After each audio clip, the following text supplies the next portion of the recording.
അവധി കഴിഞ്ഞ സ്കൂൾ തുറന്നെങ്കിലും മഴയുടെ ഭംഗി ആസ്വദിക്കാനായി ഇടുക്കി ജില്ലയിലേക്ക് വീണ്ടും സഞ്ചാരികളുടെ ഒഴുക്കാണ്.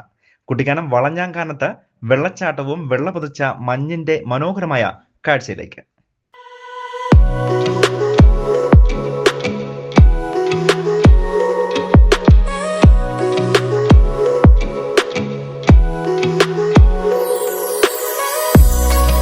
റെയിൻബോ ന്യൂസ് വാർത്തകൾ നിങ്ങൾക്കായി അവതരിപ്പിക്കുന്നത് Krishnamal institute of paramedical, Allinagaram, Theni. For admissions 9894584876. ദൈവത്തിന്റെ സ്വന്തം നാടായ കേരളത്തിൽ മഴ പെയ്താൽ കോടമഞ്ഞും ഒപ്പം മലനിരകളുടെ ഇടുക്കിൽ നിന്നുമുള്ള വെള്ളച്ചാട്ടങ്ങളും ചെറുതനെ പെയ്തിറങ്ങുന്ന മഞ്ഞുതുള്ളികളും മറ്റു സംസ്ഥാനങ്ങളിൽ നിന്നുള്ള വിനോദസഞ്ചാരികൾക്ക് കൗതുകം ഉണർത്തുന്നതും മനസ്സിനും ശരീരത്തിനും കുളിർമയേകുന്നതുമായ അനുഭൂതിയാണ് ലഭിക്കുന്നത്.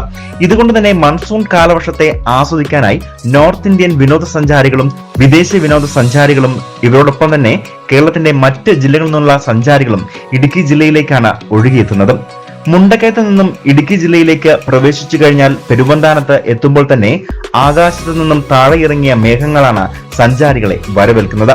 പിന്നീട് മഞ്ഞുവീഴ്ചയുടെ നടുവിലൂടെയുള്ള യാത്ര എത്തിച്ചേരുന്നതാകട്ടെ വേനലിൽ വറ്റി വരളുകയും മഴ ആരംഭിക്കുമ്പോൾ തന്നെ ഒഴുകി തുടങ്ങുന്ന സഞ്ചാരികളുടെ പ്രിയ ഹോട്ട്സ്പോട്ട് കൂടിയായ വളഞ്ഞാങ്കാനം വെള്ളച്ചാട്ടമാണ്.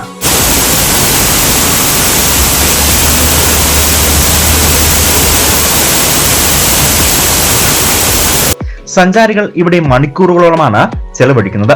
അതിന് കാരണം ഉണ്ട്. ഉയരത്തിൽ നിന്നും വീഴുന്ന വെള്ളച്ചാട്ടം താഴേക്ക് പതിക്കുകയും അവിടെ നിന്നും തെറിച്ച് കണ്ടു നിൽക്കുന്ന ആളുകളുടെ ദേഹത്തേക്ക് വീഴുകയും അതോടൊപ്പം തന്നെ നല്ല തണുപ്പും ലഭിക്കുന്നു. നിരവധിയായ ആളുകളാണ് ഇവിടെ നിന്നും ഫോട്ടോ എടുക്കുകയും മനോഹരമായ ദൃശ്യങ്ങൾ പകർത്തുകയും ചെയ്യുന്നത്. തണുപ്പ് എന്ന് പറഞ്ഞ് മാറി നിൽക്കുന്നവർക്കാകട്ടെ നല്ല ചൂടുള്ള ചായയും ചെറുകടിയും ഇവിടെ നിന്ന് തന്നെ ലഭിക്കും. ഇതിനായി നിരവധിയായ വ്യാപാര സ്ഥാപനങ്ങളും ഇവിടെ പ്രവർത്തിക്കുന്നുണ്ട്. അതുകൊണ്ട് ഇതൊക്കെ ആസ്വദിക്കാതെ അങ്ങോട്ട് എന്തിനു പോണം എന്നുള്ള സിനിമ ഡയലോഗ് തന്നെയാണ് ഓർമ്മ വരുന്നത്. പക്ഷേ കാലവർഷം കനക്കുന്ന സാഹചര്യത്തിൽ രാത്രികാല യാത്രയടക്കം ഇടുക്കി ജില്ലയിലേക്ക് നിരോധിച്ചിട്ടുമുണ്ട്. News bureau, Peermade.